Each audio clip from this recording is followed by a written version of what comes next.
जिस उपदेश से राम जी को राजकुमार भगवान राम बने, वो उपदेश आप सुन रहे हैं। कितना ऊंचा ग्रंथ है, इसको वाल्मीकि रामायण भी बोलते, योग वशिष्ठ महारामायण भी बोलते। राम तीर्थ ने इसी का बार बार अध्ययन किया था। ये आप भी शांत हो जाएंगे परमात्मा में, और दूसरों को भी शांति देने की क्षमता देने वाला ये सदग्रंथ है। इसको वेदांत का सिद्धांत ग्रंथ बोलते हैं। दूसरे होते प्रक्रिया ग्रंथ। ये करके फिर कब वो आचार्य बनो तब समझो, ये तो थोड़ा पढ़ो और फिर वही सिद्धांत की बात। तो बार बार योग वशिष्ठ महारामायण विचारने योग। ओम श्री सद्गुरु परमात्मा ने नमः। श्री वशिष्ठ जी बोले, हे राम जी, ज्ञान रूपी पर्वत पर चढ़े रहना और अहंता रूपी गड्ढे में न गिरना। आत्मज्ञान रूपी सुमेरु पर्वत पर चढ़कर फिर अहंता के गड्ढे में गिरना बड़ी मूर्खता है। जब दृश्य भाव को त्यागोगे तब अपनी स्वभाव सत्ता को प्राप्त होगे। वह सम और शांत रूप है और उससे विकल्प जाल सब मिट जाएगा। तब समुद्र की तरह पूर्ण होगे और द्वैत रूप न प्रतीत होगा। हे राम जी, जब हृदय में विषय को विष जाने तब मन भी नीरस हो जाता है और चित्त निस्संग होता है।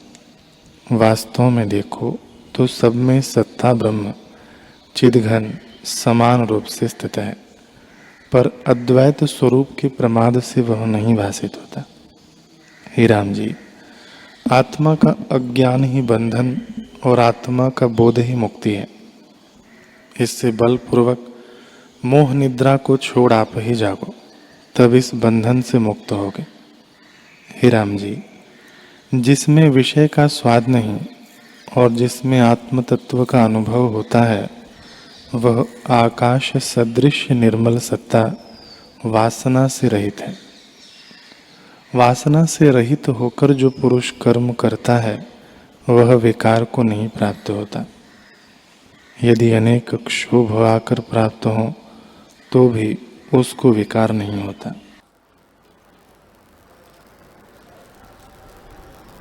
ओम श्री सद्गुरु परमात्मने नमः। वशिष्ठ जी बोले, हे राम जी, इस सृष्टि का स्वरूप संकल्प मात्र है और संकल्प भी आकाश रूप है।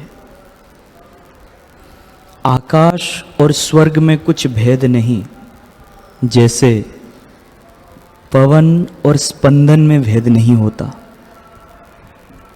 सृष्टि में अनेक पदार्थ हैं, परंतु परस्पर बाधा नहीं डालते। वास्तव में विश्व भी आत्मा का चमत्कार और आत्मरूप है। जो आत्मरूप है तो राग और द्वेष किसमें कीजिए। चेतन धातु में कोटि ब्रह्मांड स्थित है और यह आश्चर्य है कि आत्मा में कुछ नहीं हुआ।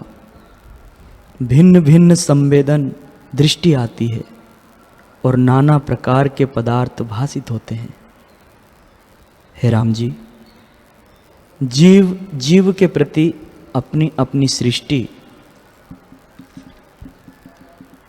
जीव जीव के प्रति अपनी अपनी सृष्टि है। एक सृष्टि ऐसी है कि उसका रूप एक सा देख पड़ता है, परंतु सृष्टि अपनी अपनी है। और कोई सृष्टियाँ ऐसी है कि भिन्न भिन्न हैं पर समानता से एक दिखती है। जैसे जल की बूंदें इकट्ठी होती है और धूल के कण भिन्न भिन्न होते हैं, परंतु एक ही धूल प्रतीत होती है। जैसे नदी में नदी पड़ती है तो एक ही जल हो जाता है, वैसे ही समान अधिकरण से सब संकल्प एक ही भासित होते हैं। ओम श्री सद्गुरु परमात्मा ने नमः।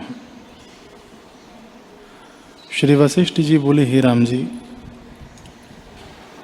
जब वासना सहित प्राण उदय होते हैं तब जगत का उदय होता है, और जब वासना सहित प्राण लीन होते हैं तब जगत भी लीन हो जाता है। अभ्यास करके वासना और प्राणों को स्थिर करो।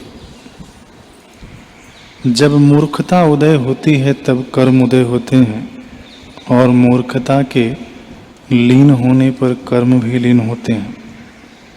इससे सत्संग और सत्शास्त्रों के विचार से मूर्खता को नष्ट करो। जैसे वायु के संग से उड़कर धूल बादल का आकार धारण करती है, वैसे ही चित्त के चेतन से जगत स्थित होता है। हे राम जी, जब चित्त जगता है तब नाना प्रकार का जगत प्रकट होता है, और चित्त के न जगने पर जगत लीन हो जाता है। हे राम जी, वासना शांत हो अथवा प्राणों का निरोध हो तब चित्त अचित्त हो जाता है, और जब चित्त अचित्त हुआ तब जीव परम पद को प्राप्त होता है। हे राम जी, दृश्य और दर्शन संबंध के बीच में जो परमात्म सुख और एकांत सुख है, वह संवित ब्रह्म रूप है। उसका साक्षात्कार होने पर मन का क्षय हो जाता है। जहाँ चित्त नहीं उपजता, वह जो चित्त से रहित अकृत्रिम सुख है, ऐसा सुख स्वर्ग में भी नहीं होता। जैसे मरुस्थल में वृक्ष नहीं होते, वैसे ही चित्त सहित विषयों से सुख नहीं होता। चित्त के उपशम में जो सुख है, वह वाणी से कहा नहीं जा सकता। उसके समान या उससे बढ़कर कोई भी सुख नहीं है।